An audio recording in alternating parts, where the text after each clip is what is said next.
Hi guys, good morning. Actually நேற்று night நம்ம Guna gap போயிருந்தோம். ஆக்சுவலி அது சின்ன பிள்ளைங்களுக்கு ரொம்ப நல்லாயிருக்கும்.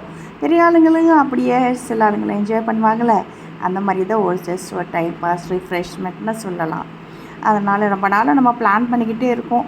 போன வாரத்தில் பட் ஈவினிங் மழை வந்துக்கிட்டே இருக்கிறனால போக முடியல. சரி, ஒரு வழியாக நேற்று நம்ம பிளான் இது பண்ணல, எக்ஸிக்யூட் பண்ணலான்னு சொல்லிட்டு போயிட்டோம். உள்ளே பார்க்கும்போது நல்லா ஒரு இருட்டாக ஒரு கோவாக்குள்ளே போகிறோம்ல, அந்த ஃபீல் இருந்தாச்சு. ரொம்ப க்ரௌட் நேற்று ஆக்சுவலி சண்டே, அதனால தான். பட் நல்லா இருந்துச்சு.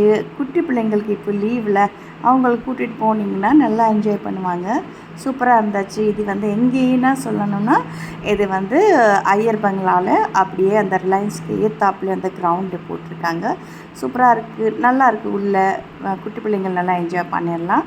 அது மட்டும் இல்லாமல் அங்கே ராட்னம்மு, அதுக்கப்புறமா அந்த ஸ்நாக்ஸு, சின்ன சின்ன ஐட்டம்ஸ் நிறைய வச்சுருக்காங்க. Just for the time pass நம்ம அங்கே போய் விசிட் பண்ணலாம், பார்க்கலாம் பிள்ளைங்களுக்காக. அதுக்கப்புறமா நம்ம பிஸாவோலாம் அங்கே நம்ம பிஸா சாப்பிட்டோம். பிட்சாவும் ஓகே, நல்லா இருந்துச்சு. காம்போ கேட்டோம் நம்ம, பட் சில திங்ஸ்லாம் அங்கே கிடைக்கல. அதுக்கப்புறமா ஒரு ஐஸ்கிரீமை சாப்பிட்டுட்டு நம்மளோட டிஃபன் அங்கே முடிச்சிட்டோம். Okay guys, have a great day. Will see you in the next video. அது வரைக்கும் பபாய்.